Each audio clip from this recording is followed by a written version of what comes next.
Hi, I'm Alexa, and we are going to talk about Maslow's hierarchy of needs. What is it? How do we use it? Should we use it? Maslow's hierarchy of needs is probably the most famous theory on motivation. What is motivation? The Merriam-Webster Dictionary. If you've been here a while, you will know I drop links in the description for you to go and follow up and read more, and also for my sources, so this one will be there.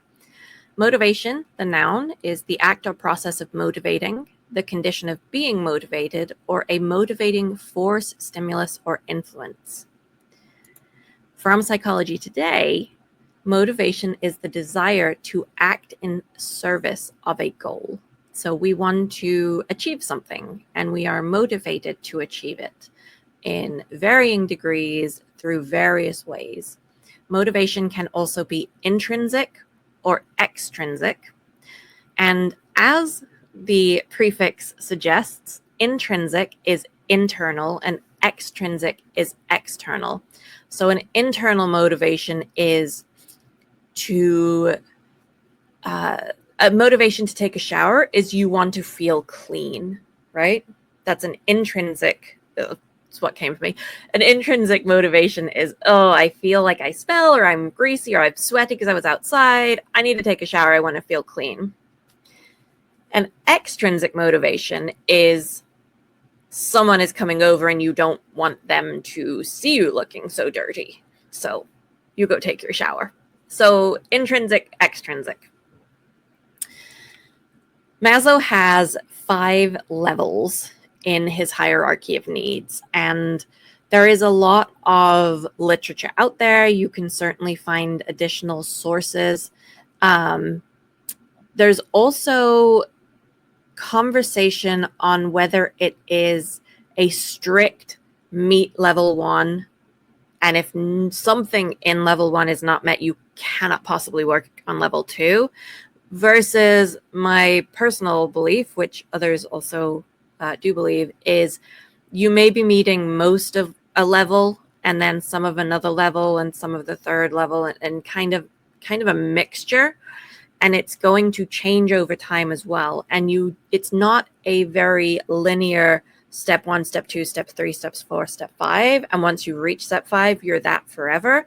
Stuff can change that brings you back down and challenges some of your lower needs, and then, or base needs, it might be another way of saying that. And when you are dealing with those base needs again, you have less time for the higher needs. So it's a very fluid and changeable, mutable situation for all of us. So what are the levels of needs? So your very basic needs are physiological. This is food, it is water, it is oxygen, it is the act of being. So Very Well Mind, the link is in the description, calls it homeostasis. There's a technical definition for that, but essentially your body needs to be working, right?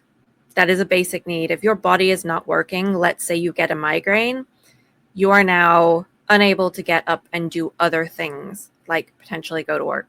You might not be able to even turn a light on because the light gets you, whatever it is. The next level is your security and safety needs. So this is not just your physical safety. A lot of us also enjoy things that sort of challenge that safety, except like daredevil behavior. A lot of, like, I think of people going on roller coasters, but we always go on, if you go on them, I haven't been on them in a long time.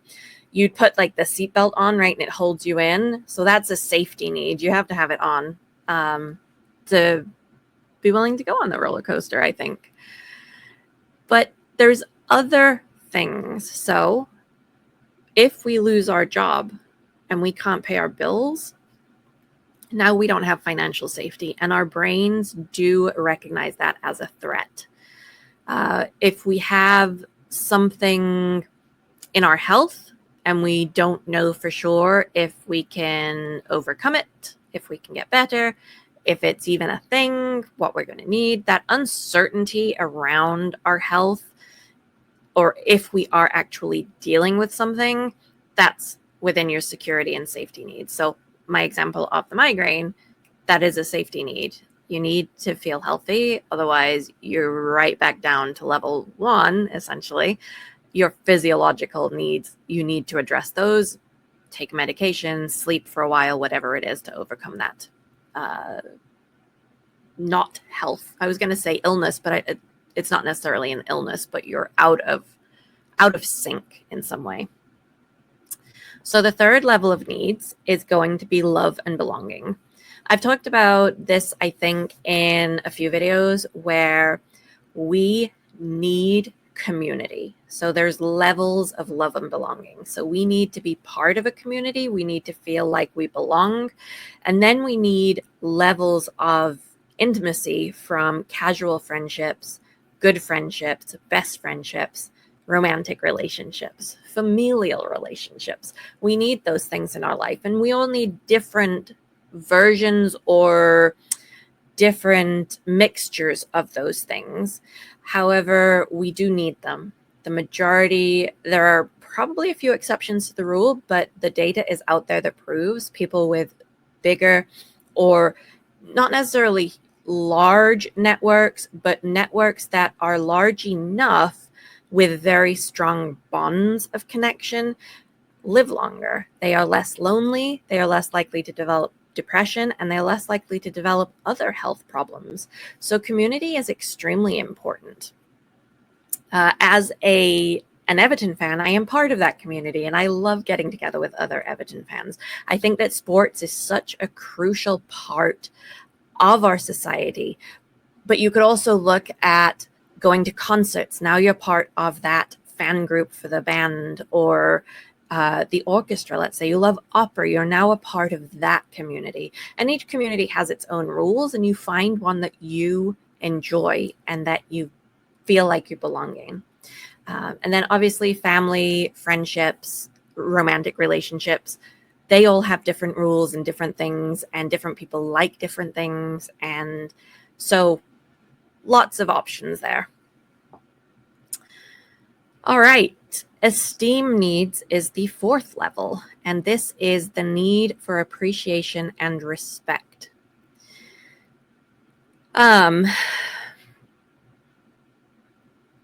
I think it's very easy for us to chase the approval of someone outside of ourselves. And sometimes we do that even when they don't have any influence or say in our lives. There's a lot of people out there, and I look at women's magazines and the marketing ads that go in there. They literally market to make us feel bad about ourselves, to then sell as a product that will make us feel better about ourselves. And a lot of that is from a perception of peer pressure that we have to look a certain way, act a certain way, be a certain thing, have a certain job, make a certain amount of money, whatever it is, have a different home. Now, that's not, the women's magazines is just one example, but this happens everywhere. So if you are in your community and you want to be part of your community, you want to make sure that people in your community like you and respect you so that you don't get thrown out of that community. So definitely an interesting level. I think a lot of us as humans do seek external validation. The fifth level is self-actualization needs. So Very Well Mind says that self-actualizing people are self-aware, concerned with personal growth, less concerned with the opinions of others, and interested in fulfilling their potential. So this is where we have a purpose in life, and it doesn't matter what people think of us if we are pursuing that, and we know that we are not hurting people or doing something bad. We are in pursuit of that, and we know it's meaningful for us. I think When I was talking earlier about the concept of the theory that these aren't really stepping stones, you aren't always all the way done with physiological needs, all the way done with safety to get to the top. I think that the esteem and the self-actualizing, I think that they're very interrelated. And I think it goes back to the extrinsic motivation of needing other people's approval and the intrinsic motivation of being okay with yourself, knowing yourself, and pursuing the things that make you happy. This is a whole lot of information. How much importance should we put on it? When I did my video on the love languages, I did a follow-up video where I was responding to seeing a video saying that nobody should use the love languages, that they're not actually accurate. I'm sorry. I feel like I have cat fur all over my face today. Pollen is high here. This is a physical need. Okay. Let me recenter myself here. When I was doing my video responding to a follow-up that I had seen this person saying love languages are not, they're worthless, right? Because you may have one that you like more, but most of us do need all 5 of these things. And there wasn't any real data or science proving it, but there also wasn't any data or science disproving these love languages.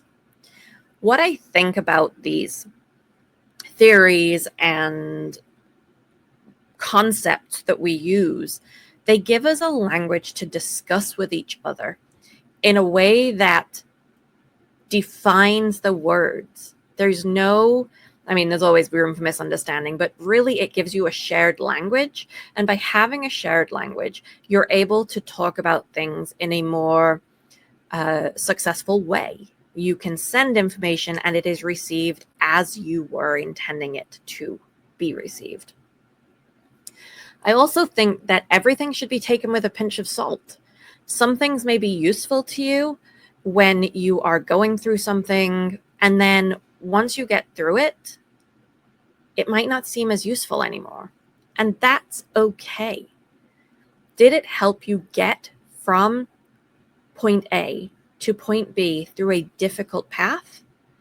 Did it help you accomplish something? Did it help you become more of the person you want to be? Then it was useful. Should we die by it? Like, this is the hill I'm going to die on? No, right? I think that there's a time and a place for discussing these kinds of things, and there's a time and a place for saying, okay, I'm in bed with a broken leg, which is a physiological thing, but I'm still going to work on my passion project, which is a self-actualization thing. So definitely I am in the camp of these are not solid steps. But it's up to you. It's up to you to read and to make your own decision on whether you think this is interesting, whether you think it is valuable, whether you think these steps should be met fully before you go on to the next step. Should we use them? I think they can be helpful. I find myself getting stuck sometimes, worrying about what other people think about me. I think a lot of us do that. I think that our society programs us to do that. And if you watched my herd mentality video, I talk about that peer pressure in there. I have to stop and say, why am I chasing that external validation? I also think that only having your internal validation is not enough, because we know we need community.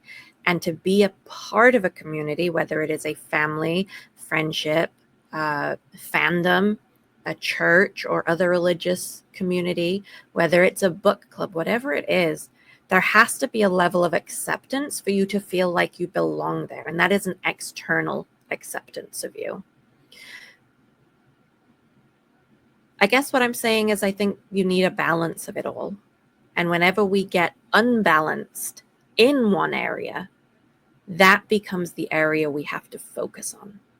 That doesn't mean the other areas aren't there, that we're not doing stuff that meets those needs. It just means that we're putting a little more time and energy into the one area that needs that at this moment. All right. I hope this was interesting. I hope it was informational. And let me know your thoughts and comments. Like, share. I will see you on the next one. Be kind to yourself.